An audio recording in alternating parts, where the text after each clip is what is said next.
नमस्कार, आप देख रहे हैं द न्यूज बज और मैं हूं आपके साथ पूजा। खबरों पर जाने से पहले एक नजर डालते हैं टॉप हेडलाइंस पर। पूर्व मुख्यमंत्री गहलोत का जोधपुर पहुंचने पर कार्यकर्ताओं ने गर्मजोशी से स्वागत किया।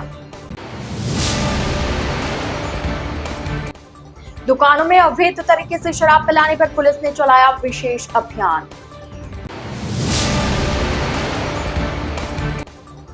शहर में पड़ रही भीषण गर्मी, सड़कें हुई सुनसान, जिला कलेक्टर ने की घरों में रहने की अपील। तो ये थी हेडलाइंस और अब खबरें विस्तार से। पूर्व मुख्यमंत्री अशोक गहलोत शुक्रवार दोपहर सड़क मार्ग से जोधपुर पहुंचे। जोधपुर पहुंचने पर यहां सर्किट हाउस में कांग्रेस नेताओं व कार्यकर्ताओं ने उनका स्वागत किया। पूर्व मुख्यमंत्री अशोक गहलोत का जोधपुर पहुंचने पर कांग्रेस कार्यकर्ताओं ने गर्मजोशी से स्वागत किया। इस दौरान पूर्व सीएम अशोक गहलोत ने पुराने अंदाज में सभी का अभिनंदन स्वीकार किया। जोधपुर सहित आसपास के गांवों से कांग्रेस कार्यकर्ता उनके स्वागत में पहुंचे थे। गहलोत के सर्किट हाउस आने से पहले ही कार्यकर्ताओं की भीड़ लग गई थी। वह यहाँ कई स्थानीय कार्यक्रमों में भाग लेंगे। वह जोधपुर में ही रात्रि विश्राम करेंगे। अगले दिन शनिवार को सुबह 11:15 बजे वायु मार्ग से मुंबई के लिए प्रस्थान करेंगे। क्या बढ़ता अभी मैं आया हूँ वहाँ पे जयपुर से, तो मैंने कल रिक्वेस्ट की थी, ट्वीट किया था कि इतनी लू चल रही इसलिए मैं कहीं रुकूंगा नहीं और स्वागत में तकलीफ नहीं पाए कोई लोग। तब भी मैंने देखा वहाँ मजदूरों जो नरेगा नरेगा मजदूरी करके आ रही थी, महिलाएं आ रही थी। गर्मी थी तो मेरे रहा नहीं गया, मैं रुक गया वहां पर। तो उसमें सब बातें जो आप बोल रहे हो कह रही थी। आपने क्या पूछा? कानून व्यवस्था वो महिलाएं कह रही थी। आप विश्वास करें, एक महिला बुजुर्ग थी, उसने कहा था ये क्या हो रहा है, महिलाओं के ऊपर अत्याचार हो रहा है। उनको ये भी मालूम था बच्चों पे भी रेप हो रहे हैं। वो महिला बोली, मुझे आश्चर्य हुआ कि गांव की महिला को सब बातें मालूम। बाकी उन्होंने जो कहा है मजदूरी कम मिलती है, टाइम पे नहीं मिलती है और भी कई अव्यवस्था है, वो तो मैं अलग से अपने डालूंगा सोशल मीडिया पे। परंतु कहने का मतलब कि गांव तक ये खबरें हैं। पानी और बिजली आपसे तड़फ रहे लोग बाग, बीकानेर डिवीजन हो चाहे वो आपका कोई संभाग हो राजस्थान का, सब जगह पानी और बिजली को लेकर तकलीफ है। पीने को पानी को लेकर गंगानगर, हनुमानगढ़, बीकानेर, चूरू बहुत भयंकर तकलीफ है। और भी जगह से खबरें आती रहती है। तो समस्या से घिरा हुआ प्रदेश है। दुर्भाग्य से जो है सरकार जो है इन बातों पर ध्यान नहीं दे रही है। देखिए समस्या तो चाहे सरकार कांग्रेस की हो या बीजेपी की हो, समस्या रहती है। चाहे कानून व्यवस्था की बात करें, घटनाओं की बात करें, दुर्घटनाओं की बात करें, पानी की या बिजली की बात करें, समस्या रही है। पर लोगों को लगना चाहिए कि हमारे लिए सरकार प्रयास कर रही है कि हमें तकलीफ कम से कम हो। मैं ये महसूस करता हूँ कि सरकार प्रयास भी नहीं कर रही है, प्रयास भी नहीं कर रही है। ये स्थिति है। वो लोग चिंतित उसको लेके कि सरकार परवाह नहीं करेगी तो हम किन के पास जाएंगे, ये लोगों की शिकायत होने लगी। मेन बात ये है। तो जितने इनके एमएलए हैं, एमपी हैं, उन सबकी ड्यूटी की भयंकर गर्मी का वक्त है। इस वक्त में पीने का पानी, बिजली के संकट समाप्त हो। नरेगा में बहुत भयंकर गर्मी है। इस गर्मी के अंदर आप अगर ज्यादा उनके काम लेंगे तो हाँ, उन्होंने ये भी कहा एक व्यक्ति मर चुका है और एक व्यक्ति अभी और तकलीफ में आ गया, बीमार हो गया है। ये भी उन्होंने बताई मुझे महिलाओं ने। तो मैं कहना चाहूंगा सुबह आप 6-7 बजे बुलाइए और 3-4 घंटे काम करा के उनको थोड़ा प्रशासन को चाहिए मानवीय दृष्टिकोण। पहले भी हुआ हमारे वक्त में भी, हमने ही कहा अप्रोच रखी है कि आप मानवीय दृष्टिकोण रखें, समय कम रखें, लू और गर्मी हो उसके पहले पहले उनको घर भेज दें जिससे कोई बीमार नहीं पड़े। ये मेरा मानना है। पुलिस आयुक्त राजेंद्र सिंह के निर्देशानुसार आयुक्तालय जोधपुर में अपराध और अवैध गतिविधियों पर अंकुश लगाने एवं यातायात नियमों की पालना हेतु शराब के ठेकों पर अवैध तरीके से शराब पिलाने, सार्वजनिक स्थान पर शराब पीने व शराब पीकर वाहन चलाने वाले चालकों के विरुद्ध विशेष अभियान चलाया गया। इस तरह रात को संदिग्ध वाहनों की चेकिंग का अभियान चलाया गया। अभियान के दौरान सार्वजनिक स्थान पर शराब पीने वालों के विरुद्ध 60 पुलिस एक्ट में 133 और शराब पीकर वाहन चलाने वाले 47 वाहन चालकों के विरुद्ध 185 एमवी एक्ट के तहत कार्रवाई की गई। वहीं राजकोप ऐप पर कुल 45 संदिग्ध व्यक्तियों का फोटो मिलान के साथ 10 संदिग्ध व्यक्तियों का पर्चा भी भरा गया। रात्रिकालीन गश्त के दौरान जिला पूर्व एवं पश्चिम में कुल 277 संदिग्ध वाहन चेक किए गए तथा राजकोप ऐप पर कुल 105 संदिग्ध व्यक्तियों का फोटो मिलान के साथ 14 संदिग्ध व्यक्तियों का पर्चा भी भरा गया।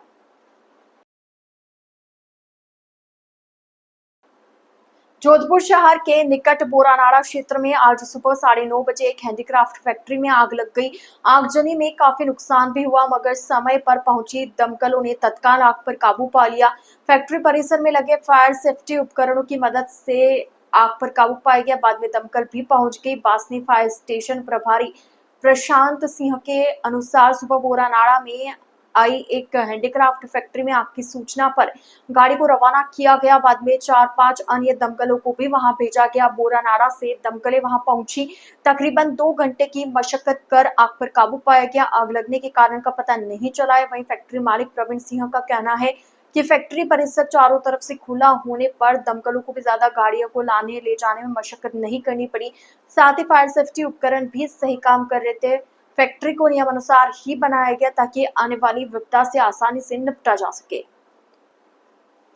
राजस्थान प्रदेश में लगातार बड़ी गर्मी के आलम के बीच नौतपा आने से पहले ही इतनी जबरदस्त सीवियर हीट वेव चल रही है कि दिन के वक्त घर से बाहर निकलना भी मुश्किल हो रहा है। चिलचिलाती धूप और गर्म हवाओं ने जनजीवन अस्त व्यस्त करने के साथ आम व्यक्ति का जीना दूभर कर दिया है। हर कोई इस गर्मी से बचाव के रास्ते खोज रहा है। जोधपुर के अलावा जैसलमेर, बाड़मेर, जालोर, सिरोही, पाली, बालोतरा और फलोदी में कमोबेश यही हालत है। जोधपुर के जिला प्रशासन ने राज्य सरकार के निर्देश पर जारी की गई गाइडलाइन की पालना कराई जा रही है। जिला कलेक्टर गौरव अग्रवाल ने बताया कि गर्मी का मौसम को देखते हुए 1 महीने पहले ही जिला प्रशासन ने तमाम आवश्यक तैयारियों की समीक्षा करने के साथ अग्रिम तौर पर गर्मी के हर तरह की हालत से निपटने की पूरी व्यवस्था कर ली। व्यापक स्तर पर पेयजल व्यवस्था के अलावा सरकारी अस्पतालों में भी सीवियर हीटवेव की स्थिति बनने वाले हालात से निपटने के लिए तैयारी की समीक्षा कर ली गई। जिला कलेक्टर गौरव अग्रवाल ने आमजन से अपील की है कि बहुत ज्यादा जरूरी काम हो तो ही घर से बाहर निकले, साथ ही सरकार द्वारा जारी की गई गाइडलाइन की पालना करें। अभी आने वाले दिनों के अंदर, वर्तमान में भी और आने वाले दिनों के अंदर भी एक काफ़ी सीवियर हीट वेव की कंडीशंस हैं यहाँ जोधपुर में, मारवाड़ एरिया के अंदर। तो इसको देखते हुए जो एडवाइजरी है वो हमने पहले ही जारी कर दी है कि अनावश्यक रूप से दोपहर के टाइम पे घरों के बाहर ना निकलें। एंड यदि बाहर निकलना भी होता है तो अपने आप को पूरी तरह से हाइड्रेटेड रखें, खाली पेट ना निकलें। जो आपके समर्स के जो सीजनल ड्रिंक्स होते हैं, जैसे आपका कैरी पन्ना होता है, छाछ होती है, इस तरह की चीज़ें अपने को डेफिनेटली लेनी चाहिए। बच्चों के स्कूलों की, आंगनबाड़ियों की, इन सब की भी छुट्टियां और इनका टाइम रिडक्शन ऑलरेडी पहले कर दिया गया था। और उसके अलावा भी जितने भी अपने हॉस्पिटल्स हैं, इन सभी हॉस्पिटल्स का निरीक्षण करा लिया गया है। एंड इनके अंदर सभी जगह जो आपके डेडिकेटेड हीट वेव वार्ड्स होते हैं, जहाँ पे प्रॉपर आपकी कूलर या एयर कंडीशन के माध्यम से कूलिंग तथा जो आपका शीतल पेयजल होता है, जो प्रॉपर जो मेडिसिन होती हैं, इन सब की व्यवस्था है। जो अपने दोपहर के टाइम पे जो शहर के अंदर ट्रैफिक सिग्नल्स होते हैं उन्हें सिग्नल फ्री कर दिया गया है। तथा इसी प्रकार से जहाँ कहीं पे भी पानी की कमी होती है पशुओं के लिए या आपके सार्वजनिक जो स्थल होते हैं वहाँ पर टैंकरों के माध्यम से भी पानी डलवाया जा रहा है। जो कंटिजेंसी वर्क्स होते हैं, समर कंटिजेंसी वर्क्स होते हैं जलदाय विभाग के, वो लगभग सभी कार्य जो है पूर्ण हो चुके हैं और बिजली और पानी दोनों की सप्लाई की लगातार मॉनिटरिंग की जा रही है ताकि किसी को भी विशेष कोई असुविधा का सामना न करना पड़े। राजस्थान राज्य विधिक सेवा प्राधिकरण जयपुर के निर्देशानुसार जिला विधिक सेवा प्राधिकरण के अध्यक्ष अजय शर्मा एवं सचिव राकेश रामावत ने शुक्रवार को अनुबंध वृद्धाश्रम का औचक निरीक्षण किया। निरीक्षण के दौरान उन्होंने इस आश्रम में निवासरत वृद्धजनों से वार्तालाप करते हुए उनके स्वास्थ्य, खान पान, अन्य मूलभूत सुविधाओं की जांच पड़ताल कर आवश्यक दिशा निर्देश प्रदान किए। द न्यूज वर्ल्ड के इस बुलेटिन में फिलहाल वक्त हो चला एक छोटे से ब्रेक का। ब्रेक के बाद जल्द हाजिर होंगे। आप बने रहिए द न्यूज वर्ल्ड के साथ।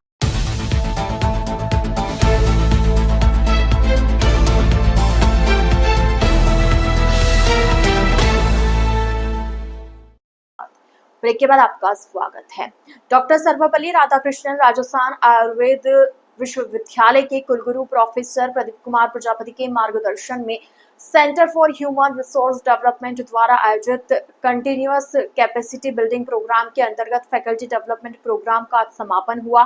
कार्यक्रम की शुरुआत सुबह national medicinal plant board, Ayush मंत्रालय, भारत सरकार के मुख्य कार्यकारी अधिकारी प्रोफेसर महेश दाधिज के व्याख्यान से हुई। उन्होंने नेशनल मेडिसिनल प्लांटेशन बोर्ड नई दिल्ली की योजनाओं एवं दिशा निर्देश विषय पर विस्तृत जानकारी दी और आयुर्वेद के क्षेत्र में औषधीय पौधों के महत्व और उनके संवर्धन की आवश्यकता पर बल दिया। समापन सत्र में ट्रांसडिसिप्लिनरी फाउंडेशन नई दिल्ली की मुख्य कार्यकारी अधिकारी डॉक्टर रंजू एंथोनी ने फैकल्टी डेवलपमेंट प्रोग्राम पर व्याख्यान प्रस्तुत किया। उन्होंने शिक्षकों को नई शिक्षण पद्धतियों के प्रति संवेदनशील बनाने की दिशा में महत्वपूर्ण विचार साझा किए। खांडा-फलसा मंडल जोधपुर शहर विधानसभा क्षेत्र की ओर से आज मंडल स्तरीय तिरंगा यात्रा का आयोजन रखा गया। मंडल अध्यक्ष अरविंद पुरोहित की अध्यक्षता में तिरंगा यात्रा में जिला अध्यक्ष राजेंद्र पालवाल जी तिरंगा यात्रा को झंडी दिखाकर रवाना किया गया। इस तिरंगा रैली में जिला महामंत्री मनीष पुरोहित, जिला उपाध्यक्ष गीता भाटी, तिरंगा रैली जिला संयोजक वरुण धनादिया, नेता प्रतिपक्ष लक्ष्मी नारायण सोलंकी, पूर्व मंडल अध्यक्ष महेंद्र छंगाणी, भाजयुमो जिला अध्यक्ष गौरव जैन, पार्षद सुरेश जोशी, मंडल उपाध्यक्ष महेंद्र पुरोहित, मंडल डेयरी संयोजक हितेश गौड़, सह संयोजक ऋतिक चौहान, महिला मोर्चा मंडल अध्यक्ष अलका पुरोहित, मंडल पदाधिकारी, शक्ति केंद्र संयोजक सहित बड़ी संख्या में राष्ट्र भक्त तिरंगा यात्रा में शामिल हुए। वंदे वंदे मातरम मातरम वंदे मातरम मातरम मातरम वंदे मातरम पाकिस्तान मुर्दाबाद मुर्दाबाद मुर्दाबाद। उपभोक्ता मामले विभाग राजस्थान सरकार के संभागीय मुख्यालयों पर उपभोक्ता हित में मानकीकरण के विभिन्न आयाम के संबंध में संभाग स्तरीय कार्यशाला के आयोजन के निर्देशों की पालना में शुक्रवार को अटल सेवा केंद्र कलेक्ट्रेट परिसर स्थित सभागार में संभाग स्तरीय कार्यशाला का आयोजन उपभोक्ता मामले विभाग एवं भारतीय मानक ब्यूरो जयपुर कार्यालय द्वारा किया गया। कार्यशाला का आयोजन मुख्य अतिथि लियाकत अली, सदस्य राज्य उपभोक्ता विभाग प्रतितोष आयोग एवं जिला उपभोक्ता विवाद प्रतितोष आयोग के अध्यक्ष राजकुमार सुथार एवं जिला उपभोक्ता विवाद प्रतितोष आयोग के सदस्य दलशाद अली एवं अनुराधा व्यास की उपस्थिति में किया गया, जिसमें भारतीय मानक ब्यूरो के संयुक्त निदेशक पवन कुमार द्वारा भारतीय मानक ब्यूरो के विभिन्न मानकीकरणों एवं मानकीकरण के विभिन्न पक्षों की जानकारी दी गई। आयोजित कार्यशाला में उनके द्वारा भारतीय मानक ब्यूरो द्वारा उपभोक्ताओं को विभिन्न उत्पादों के लिए जारी किए जा रहे मानक चिन्हों के संबंध में जानकारी दी गई।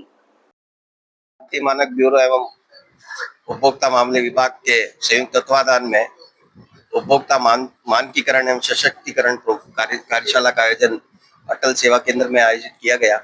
उपभोक्ताओं को जानकारी दी गई कि गुणवत्ता की जो चिन्ह है उसका क्या महत्व है और भारतीय मानक ब्यूरो किस तरीके से उपभोक्ताओं में जागरूकता के लिए कार्य कर रहा है।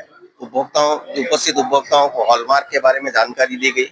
हॉलमार्क के अलावा ISI मार्क क्या होता है और उपभोक्ता BIS केयर के माध्यम से शिकायत भी प्रस्तुत कर सकता है यदि उसको गलत दुरुपयोग करने वाले अगर चिन्ह प्राप्त होते हैं या कोई उत्पाद प्राप्त होता है तो अपना शिकायत भी उपभोक्ता भारतीय मानक ब्यूरो को कर सकता है। और इसके अतिरिक्त जो उपभोक्ता थे इनके प्रश्नों के उत्तर भी इस कार्यशाला में दिए गए और उनकी जिज्ञासाओं को भी दूर किया गया। मैं भारतीय मानक ब्यूरो और उपभोक्ता मामले विभाग को विशेष तौर पे धन्यवाद और उनका आभार प्रकट करता हूँ। एडवोकेट CCI से प्रदेश अध्यक्ष हूँ और यहाँ पर हमारे एक दिन की जो कार्यशाला है BIS की भारतीय मानक ब्यूरो की उसको अटेंड करने के लिए मेरी पूरी CCI टीम यहाँ पर मौजूद है। जोधपुर से हमारे यहाँ पर गोविंद शर्मा जी जो है वो प्रदेश महासचिव हैं, अंकित पुरोहित जी ज्वाइंट सेक्रेटरी हैं और पारिक जी जो है वो एग्जीक्यूटिव मेंबर है और हम सब अपनी टीम के साथ यहाँ पर मौजूद हुए और सबने ही BIS से संबंधित जानकारी हासिल करी। और हमारे जो टीम है वो जोधपुर और इसके अलावा 25 स्टेट्स में वर्क कर रही है, जो BIS हो या consumer protection act and food prevention act पे वर्किंग कर रही है। और लोगों को जागरूक करने के लिए हम कैंप्स लगा करके स्कूल्स में, कॉलेजेस में जा करके उनको अवेयर कर रहे हैं, ताकि एक लोअर उसमें भी जा करके लोगों को मालूम पड़ सके, जागरूक हो सके और वो ठगी से बच सके। जिला परिषद के उपचुनाव में सिरोही जिले के वार्ड संख्या 18 से भाजपा प्रत्याशी दिलीप भाई जैन नांदिया ने शुक्रवार को जिला कलेक्टर के समक्ष नामांकन दाखिल किया।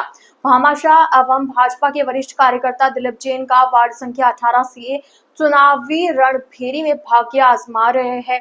क्षेत्र में जैन के सामाजिक सरोकारों के कार्यों को लेकर लोगों में काफी खुशी है। भाजपा द्वारा उनके नाम पर मोहर लगाने के बाद क्षेत्र में हर्ष की लहर है। वहीं भाजपा कार्यकर्ताओं में भारी उत्साह है।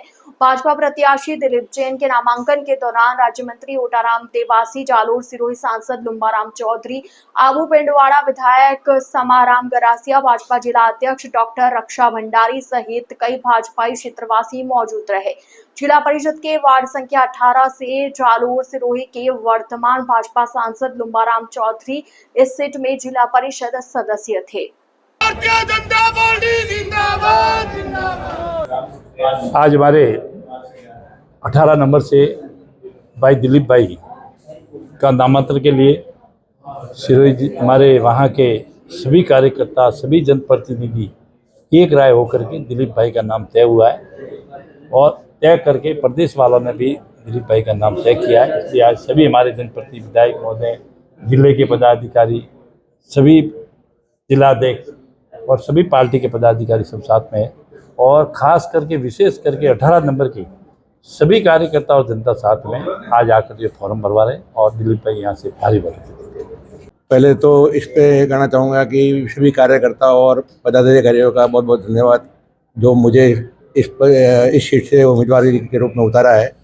और मेरे क्षेत्र में सभी कार्यकर्ता, MP साहब और MLA साहब वगैरह, जो भी जिलाध्यक्ष जी वगैरह और ओटाराम जी, मावसी वगैरह, जो भी मंत्री महोदय इस मेरे क्षेत्र में आदिवासी बेल्ट होने की वजह से भी जो भी कार्य करवाएंगे उसके लिए मैं सबसे अग्रसर रहूँगा और जनता की सेवा करूँगा। इस पद पर मुझे जो विश्वास जताया इन्होंने उस पर खरा उतरूँगा। आज हमारे जिला परिषद 18 तो माननीय MP साहब लुम्बाराम जी की सीट खाली हुई थी। आज चुनाव 8 तारीख को है, आज नामांकन है और सभी कार्यकर्ता, सब पदाधिकारी उत्साह के साथ में फॉर्म भरने आए हैं और कोई टक्कर में है ही नहीं और आराम से हमारी सीट तो विन है। एक जिला परिषद के रेवदर में हुआ था, उसमें भी हम जीते थे। द न्यूज़ बर्ड के इस बुलेटिन में फिलहाल के लिए इतना ही। आइए चलते चलते एक बार फिर नजर डालते हैं आज की टॉप हेडलाइंस पर। पूर्व मुख्यमंत्री गहलोत का जोधपुर पहुंचने पर कार्यकर्ताओं ने गर्मजोशी से स्वागत किया। दुकानों में अवैध तरीके से शराब पिलाने पर पुलिस ने चलाया विशेष अभियान। शहर में पड़ रही भीषण गर्मी, सड़कें हुई सुनसान, जिला कलेक्टर ने की घरों में रहने की अपील। तो अब दीजिए इजाजत पूजा को और आप इसी तरह बने रहिए द न्यूज़ बर्ड के साथ। नमस्कार।